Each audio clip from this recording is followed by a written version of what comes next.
არის საერთოდ ეზოთერულ ასტროლოგიაში, როცა ვამბობთ კარმული პროგრამები, ხო? კარმული ურთიერთობები უყვართ ხოლმე ხშირად და ჩემი განხრა ძირითადად ეს არის კარმული ასპექტები.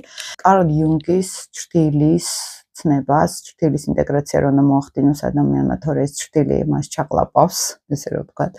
მე უფრო აი ამ განხრით ვარ, მაგალითად ჭრილის ინტეგრაცია, ანუ ჩვენი კარმული ღრმა, ნეგატიური პროგრამების ინტეგრაცია, მიღება, გაცნობიერება და ეგზისტენციალური ასტროლოგია. გახსნით ახლა რა არის ეს, რა პრინციპებზე არის დაფუძნებული, როცა მე ვერ ვხედავ მიზანს და მიზეზს, რატომ უნდა ვიცხოვრო, ან მე მჭირდება გააზრება ჩემი ფუნქციის, ჩემი ცხოვრების. ფსიქოლოგიაში ეს ეგზისტენციალური ფსიქოლოგია ცალკე, ფაქტობრივად ამას შეისწავლის და ეს რო შევხედო, მაგალითად ეგზისტენციალურ ფსიქოლოგიას ასტროლოგიური თვალსაზრისით, ხო? მათ ყოველთვის გავდივართ რამოდენიმე კომბინაციაზე პირად რუკაში, რომელიც აჩვენებს რა მისიით მოვიდა ადამიანი ამ ცხოვრებაში, რა არის მისი სოციალური მისია და რა არის პიროვნული მისია, ხო?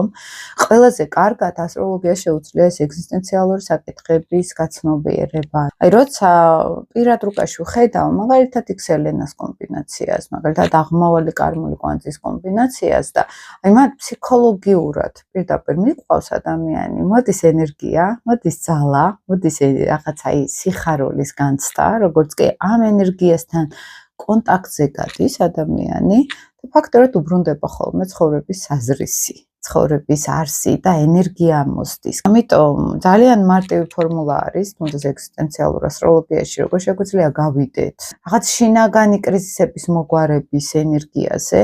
ასტროლოგიას ეს შეუძლია ძალიან კარგად, რომ აი პირდაპირ იმ წერტილში მიიყვანო ადამიანი იმ დადებით კომბინაციებში ჩართო, ლაპარაკობთ მაგალითად რა ჩანს აქ პოზიტიური ხო რუკაზე, ეს თქვენში დევს. აი ამ ენერგიაში თქვენ კარგად გრძნოთ და აი სახეს ვაკურდები ხოლმე ადამიანის როგორ ეცვლება, როგორ ბედნიერება შემოსდის, ენერგია შემოსდის, იმედი შემოსდის, რაც თავარია და მე ხდება იცით რა, აი ფსიქოლოგიაში არის ესეთი პიროვნული მესგანცდა, გამთლიანებას ვეძახით, ხო? ამ გამთლიანებაში შედის ხოლმე ადამიანი და ჩანს მაგ კომბინაცია ვის ჭირდება, ვისაც აქვს აღწერილი შინაგანი შფოთვა, აქვს ძალიან კარგად მუშაობს კარმული ასტროლოგიის ის პოზიტიური მხარე, ის მისიის განხრა, ვისაც აქვს ის რომ აი მთლიანად არის ამ ჭრილში და უკვე სერიოზულად არის მოსაგვარებელი ამ ჭრილის პრობლემა და დანახვა არის ამ ჭრილის საჭირო, აი მან ძალიან კარგად შეგვიძლია უკვე